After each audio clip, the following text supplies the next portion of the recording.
ಗಂಗಾ ಆರತಿ ಆದ ತಕ್ಷಣ ಮಾ ದುರ್ಗಾ ಶಕ್ತಿ ಪೀಠಕ್ಕೆ ನಾವು ಬಂದೀವಿ. ಅಲ್ಲಿ ಭಾಳ ತುಂಬ ಸುಂದರವಾದ ಆರತಿ ನಡೆದಿತ್ತು.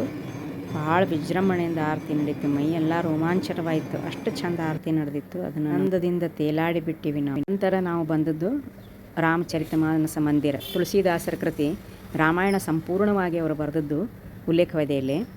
ಈ ರಾಮಚರಿತಮಾನಸದ ಮಂದಿರದಾಗ ತುಳಸಿದಾಸರದು ಪ್ರತಿಯೊಂದು ಗೋಡೆಯಲ್ಲಿ ಇವರು ರಾಮಾಯಣವನ್ನು ಸಂಪೂರ್ಣವಾಗಿ ಕೆತ್ತಿಸಲಾಗಿದೆ. ಇಲ್ಲಿ ಬಹಳ ಅದ್ಭುತ ಮತ್ತು ಪ್ರಶಾಂತವಾದ ವಾತಾವರಣ, ಬಹಳ ಭಕ್ತಿ ಮತ್ತು ಇದರದಿಂದ ನಮ್ಗೆ ಇಷ್ಟು ಖುಷಿ ಆಯಿತು ಅಲ್ಲಿ ಹೋಗಿ. ಪೂರ ಶಾಂತ ವಾತಾವರಣ. ಇಲ್ಲಿ ಗೋಡೆ ಮೇಲೂ ಸದ್ಯಕ್ಕೆಲ್ಲ ಪೂರ ರಾಮಾಯಣವನ್ನು ಕೆತ್ತಿದ್ದಾರೆ. ಯಾರಿಗೆ ಅವಕಾಶವಿದ್ದಾಗ ಅವರಿಗೆ ಟೈಮ್ ಇದ್ದವರಿಗೆ ಇದನ್ನು ಓದಲಿ ಮಾಡಲಿ, ಸಂಪೂರ್ಣವಾಗಿ ರಾಮಾಯಣ ವಿವರವಾಗಿ ಕೆತ್ತಿಸಲಾಗಿದೆ.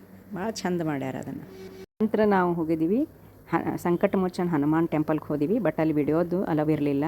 ಹನುಮಾನ್ ಚಾಲೀಸ್ ಬರೆದದ್ದು ಇವರೇ ತುಳಸಿದಾಸರು. ಅದಕ್ಕೆ ಅಲ್ಲಿಂದ ಕೂಡ ನಾವು